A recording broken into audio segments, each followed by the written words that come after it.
Hello guys, this is my channel and welcome back to my cooking series. Ayan guys, liver steak naman ngayon yung iluluto ko. And magpainit lang tayo ng kawali at mantika sa kawali. Ayan. Text ko nga pala yung kawali ko na non-stick, di ba? Sarap gumamit ang hindi natututong yung pagkain. No? Ayan guys, niluto ko na muna yung yung atay. Saglit lang. Paanuhin ko lang siya, patitigasin ko lang siya ng kaunti. Lutuin ko muna siya para mabawasan yung niya, langsa niya pag niluto na siya mamaya. Ayun nga guys, na-marinate ko na nga pala yan. Sa sa toyo, sa oyster, sa suka, and sa bawang. Na-marinate ko na siya mga 48 years. Kaya feeling ko naman may lasa na siya mamaya pag niluto ko. Ayan guys, hintayin lang natin maluto yung atay natin and then we proceed to the cooking process. Kaya ayan guys, ayan, medyo okay na siya, pwede na siyang tanggalin, pwede na siyang hanguin siguro maya maya.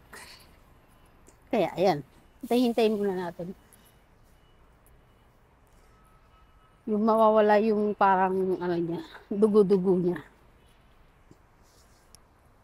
Story time. Ayan, ang atay pala, ang liver steak pala guys, mabilis lang naman pala siyang gawin. Kasi, gigisa mo lang siya sa toyo, at kalamansi, and then, ayun na, solve na. Luto na siya. Hindi kagaya ng ibang potahe na, di ba? Ang daming sahog, ang daming process. Ayan, yung liver steak, so easy. It's so easy to do. Kaya, yun nga dati mga gusto kong niluluto lang yun para mabilis ang gawin. Kasi dati talaga medyo tamad ako magluluto. Ayan guys, okay na yung atay natin. Hinango ko na siya. Hanguin na natin siya. Tapos yan na, cut ko na siya kasi para same process lang din naman yan. Basta, ganyan yung gagawin natin sa atay bago natin i-direkta sa na paggigisa. Yan. Tagal ko naman maghango. Hanguin muna natin.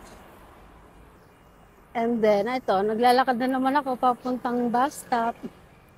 Habang nag-voice over, walking and waiting. Tatawid ako. Ayan guys, sinasimot ko na yung atay sa kawali niya. Kaya, ayan na yung mga ingredients ko guys. Atay, maraming sibuyas, bawang, and sili. Yan lang. And then, kalamansi. And toyo. Oyster. Ano pa ba? Sili. Ayan guys, napainit na uli ako ng kawali para lutuin yun siya.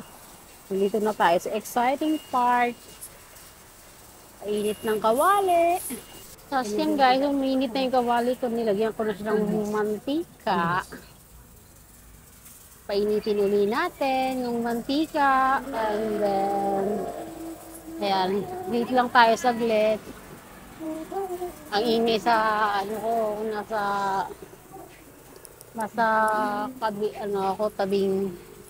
tabing kalsada ako guys, kaya medyo puro sasakyan yung maririnig nyo sa akin, maririnig nyo dito. Pag uminit na yung kawali, ayan guys, gisa na natin yung bawang. Saute na natin yung bawang. Tama ba yun? Saute? Am I right? English kasi. Yan, gisayin lang natin yung bawang. Aside from what I've watched. Hindi nga, yung luto na kasi ako. Cooking show. Ganyan lang. Igisa natin yung bawang. Ito, tayo liver steak. Ayan, sige, halo.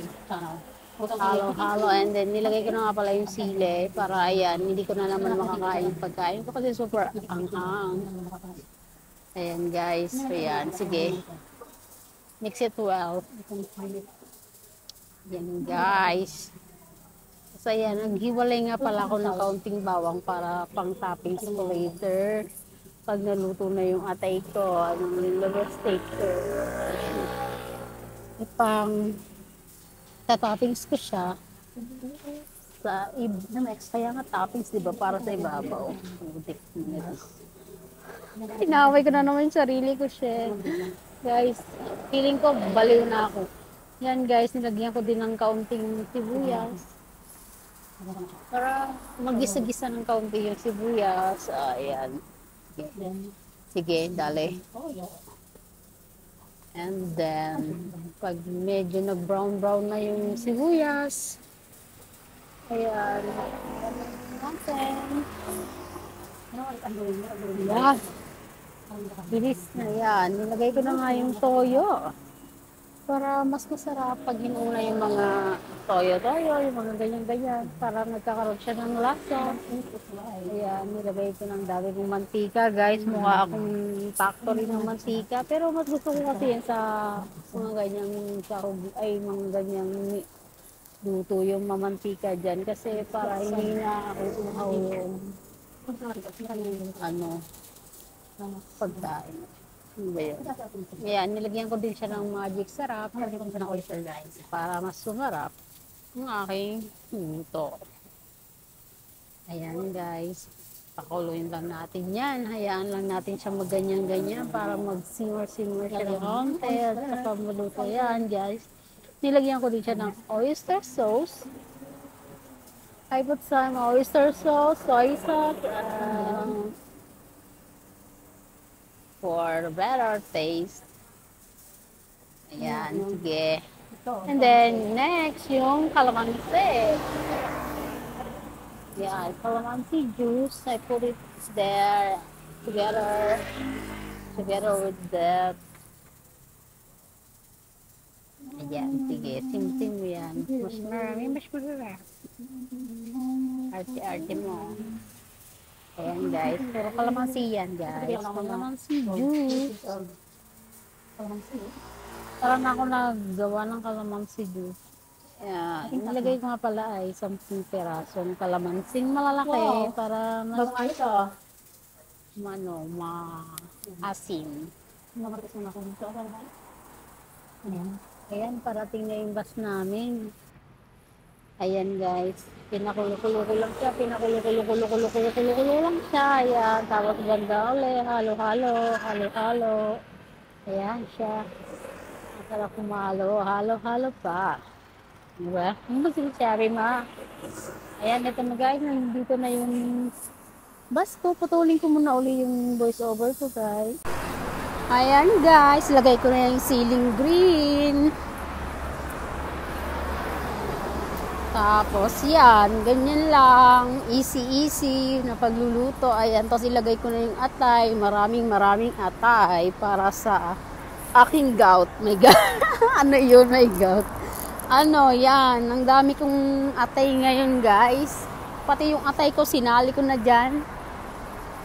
Tikman natin kung ano magiging lasa niyan later. Ayan guys, halo-haluin ang atay. Sige, haluin mo lang. Yan, so easy lang talaga ng atay na to eh. Napakadaling gawin. Kaunting anuhan lang natin yan hintayin natin kumulo at mag-simmer yung ano niya, lilitaw yung mga, lalabas yung mga tubig niya pa kasi mga tubig pala yung atay. Yan. Hayaan lang muna natin siya dyan. Ayan guys, ito, naglalakad na naman ako guys, pupunta ang shuttle bus namin, ano ba yun? Bus stop. Ayan, habang naglalakad, voice over again, para may maipost na, di ba? Kasi wala pa ako napopost. Ang tagal. Ayan guys, haluin natin, pakuluin natin, at ayan, tikman natin kung anong lasa niya para ma-adjust natin yung ano natin, ingredients natin, kung ano pang kulang sa ano niya, sa sangkap niya. Yan, halo. Daming halo, di ba guys? Yan, halo again. Habang naghahalo ka dyan, mamaya ako naglalakad at ako itatawid sa pedestrian line. Ayan guys, di ba? Oh, matubig na siya. Ayan guys, nagdagdag ako ng oyster kasi feeling ko ang asin ng aking liver steak. Ayan, sige hali ulit. Ayan, naglabasan na yung water content niya guys. Ayan, maingay na naman. Maingay na naman kasi nasa highway ako. Ayan guys. Ayan, nakalimutan kong maglagay ng laurel leaves and nagdagdag pa ako dyan ng paminta. Kasi feeling ko kulang siya sa paminta at kulang sa lasa. Ayan guys. Adjust natin kasi tuyo na yung tubig niya, yung sabaw niya, na-simmer na siya, kaya ayan, maaga na yung lasa niya. Ayan guys, adjust lang tayo. Wala naman tayong sinusukat na exact measurement ng dito sa pagluluto kasi kanya parang tansya-tansya lang din naman yan. Depende sa panlasa mo, diba guys? Ako kasi hindi talaga ako nagme-measure eh. Parang tansya lang talaga ako. Tapos ayan guys. Halo-haluin pa rin natin siya. Tapos ayan guys, luto na siya. Nilagay ko na yung sibuyas sa ibabaw niya. Maraming white sibuyas. Ayan guys. At saka yung kaunting bawang na naitabi ko for the toppings. Ayan guys. Ayan, sige. Ayusin mo yung pag-prepare mo dyan. Ayan, ayan, sinakluban ko na konti, then finish na. Luto na siya guys. Ayan na yung aking finished products na liver steak a la Mumbai. Ayan guys, tingnan nyo, ang sarap. Mukhang masarap lang pala siya. Ayan guys, masarap talaga yan. Masarap talaga yung luto mo. Basta Bicolano, Uragon, masirap magluto. Ayan guys.